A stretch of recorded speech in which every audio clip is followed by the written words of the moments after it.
MCom final year, banking and business economics, paper है international economics. आज की कक्षा का विषय है difference between balance of trade and balance of payment.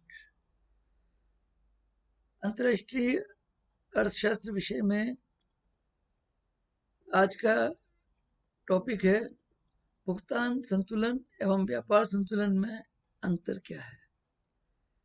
छात्रों, हमने व्यापार संतुलन के बारे में भी पढ़ा है, भुगतान संतुलन के बारे में भी पढ़ा है।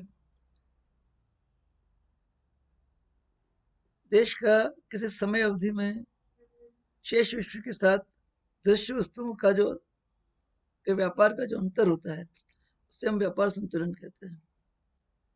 किसी समय विशेष में शेष विश्व के साथ दृश्य और अदृश्य वस्तुओं का व्यापार का जो अंतर होता है उसे हम भुगतान संतुलन कहते हैं। इस तरह से भुगतान संतुलन व्यापार संतुलन का एक संतुलन और व्यापार संतुलन दोनों में आपसी संबंध है, और व्यापार संतुलन भुगतान संतुलन का ही एक भाग है। तो इन दोनों में अंतर क्या है और इन दोनों का प्रभाव अर्थव्यवस्था में क्या पड़ता है, आइए आज हम इसकी चर्चा करेंगे। देखते हैं भुगतान संतुलन और व्यापार संतुलन में किन किन आधारों पर अंतर किया जा सकता है। पहला अंतर है आइटम, नेचर ऑफ आइटम्स के आधार पर हम अंतर कर सकते हैं। यानी व्यापार संतुलन में किन किन मदों को सम्मिलित किया जाता है और भुगतान संतुलन में किन किन मदों को सम्मिलित किया जाता है। व्यापार संतुलन में वस्तुएं सम्मिलित की जाती है, यानी दृश्य मदें सम्मिलित की जाती है, जबकि भुगतान संतुलन में दृश्य और अदृश्य दोनों मदें सम्मिलित की जाती है। तब मदों के अनुसार, नेचर ऑफ आइटम्स के अनुसार व्यापार संतुलन केवल दृश्य वस्तुओं का ही सम्मिलित करते हैं, जबकि भुगतान संतुलन में दृश्य के साथ अदृश्य वस्तुओं को सम्मिलित करते हैं। अतः according to nature of item व्यापार संतुलन भुगतान संतुलन का एक भाग ही प्रतीत होता है। दूसरा अंतर का आधार है अकॉर्डिंग टू स्कोप, क्षेत्र के आधार पर। व्यापार संतुलन का क्षेत्र सीमित होता है, दृश्य वस्तुओं तक सीमित रहता है, जबकि भुगतान संतुलन का क्षेत्र दृश्य और अदृश्य वस्तुओं तक सीमित होने के कारण विस्तृत होता है।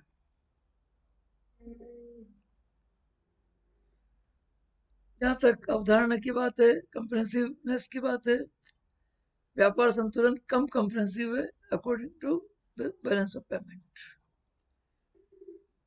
Balance of trade is less comprehensive than balance of payment.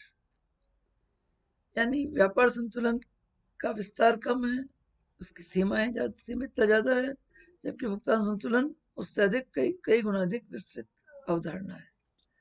और इसीलिए कहते हैं कि व्यापार संतुलन तो भुगतान संतुलन का एक भाग के रूप में अवधारित है।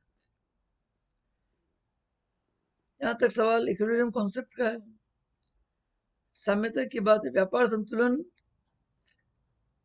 सदैव साम्य नहीं रहता, उसमें साम्यता नहीं रहती है, या तो अधिकता रहेगी या कमी रहेगी, यानी अनुकूल रहेगा या प्रतिकूल रहेगा। लेकिन भुगतान संतुलन तो दोहरे लेखे पर आधारित होने के कारण, डबल एंट्री सिस्टम अकाउंटिंग होने के कारण ऑलवेज बैलेंस रहता है, यानी उसमें जो भी अंतर आता है उसकी पूर्ति कर दी जाती है और हमेशा दोनों पक्ष जो है इसके संतुलित रहता है। अतः भुगतान संतुलन का इक्विलिब्रियम कॉन्सेप्ट है, वो संतुलित रहता है सदैव, जबकि व्यापार संतुलन संतुलित नहीं रहता है, कभी अनुकूल हो सकता है, प्रतिकूल हो सकता है। लेकिन अकाउंटिंग सिस्टम के बेसिस पे बैलेंस ऑफ ट्रेड की तुलना में बैलेंस ऑफ पेमेंट जो है वो सदैव बैलेंस रहता है। यहाँ तक गणना की बात है, एनालिसिस कॉन्सेप्ट है। बैलेंस ऑफ ट्रेड का एनालिसिस लिमिटेड दायरे में होता है और सीमित दायरों में होता है। दृश्य वस्तुओं को सम्मिलित करके जब गणना की जाती है, अतः इसका दायरा सीमित होता है, जबकि भुगतान संतुलन का दायरा अधिक सीमित होता है, असीमित होता है। एनालिसिस का कॉन्सेप्ट जो है वो भुगतान संतुलन में दृश्य और अदृश्य अवधारणा के आधार पर है, जबकि व्यापार संतुलन में केवल दृश्य वस्तुओं को सम्मिलित करते हुए की जाती है। आर्थिक दशा पर प्रभाव की बात करें तो व्यापार संतुलन का प्रभाव कम होता है, जबकि भुगतान संतुलन का प्रभाव अधिक होता है। व्यापार संतुलन में कृषि वस्तुओं को सम्मिलित करने के कारण बहुत अधिक अर्थव्यवस्था को प्रभावित नहीं करता, लेकिन व्यापार संतुलन में संपूर्ण अर्थव्यवस्था का विदेशी व्यापार से संबंधित चित्र प्रस्तुत करता है। अतः अर्थव्यवस्था पर इसका गहरा प्रभाव पड़ता है। आर्थिक गणनाओं में व्यापार संतुलन की कम आवश्यकता होती है, जबकि भुगतान संतुलन की आवश्यकता अधिक होती है।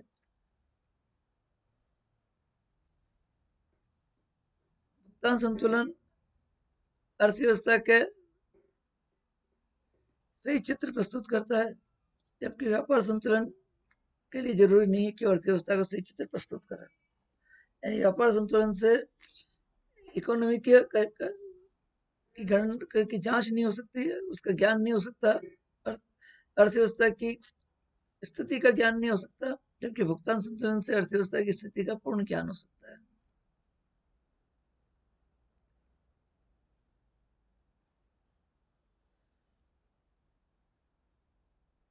भुगतान संतुलन और व्यापार संतुलन में मांग और पूर्ति के आधार पर भी अंतर किया जा सकता है। व्यापार संतुलन दृश्य वस्तुओं की मांग पर निर्भर करता है, जबकि भुगतान संतुलन अदृश्य वस्तुओं की मांग पर निर्भर करता है। इन दोनों में अंतर होते हुए भी एक म्यूचुअल रिलेशनशिप है। व्यापार संतुलन भुगतान संतुलन का एक भाग है। यदि भुगतान संतुलन का अध्ययन करते हैं तो व्यापार संतुलन का अध्ययन स्वतः हो जाता है। दूसरी रिलेशनशिप है कि भुगतान संतुलन अगर प्रतिकूल रहता है तो व्यापार संतुलन भी प्रतिकूल रहने की संभावना रहती है। इन दोनों में ये अंतर है, एक म्यूचुअल रिलेशनशिप भी है डिफरेंस होने के साथ साथ।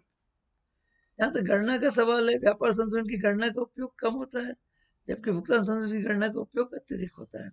और संपूर्ण अर्थव्यवस्था का चित्र प्रस्तुत करने के लिए भुगतान संतुलन की गणना जरूरी होती है। इस इक्विलिब्रियम को करेक्ट करने की बात है या असंतुलन को दूर करने की बात है। व्यापार संतुलन का असंतुलन भुगतान संतुलन से दूर किया जा सकता है, लेकिन भुगतान संतुलन का असंतुलन व्यापार संतुलन से दूर नहीं किया जा सकता। इस तरह से देखा जाए तो कई बिंदु हैं जिनके आधार पर हम व्यापार संतुलन और भुगतान संतुलन में अंतर कर सकते हैं, जैसे according to the nature of items, according to scope, comprehensive concept के आधार पर, इक्विलिब्रियम कॉन्सेप्ट के आधार पर, एनालिसिस कॉन्सेप्ट के आधार पर, इफेक्ट ऑन इकोनॉमिक पोजीशन के आधार पर, यूज इन इकोनॉमिक कैलकुलेशंस के आधार पर, knowledge of position of economy को बेस बना करके अंतर किया जा सकता है। Nature of demand and supply, मांग और पूर्ति, यहाँ पर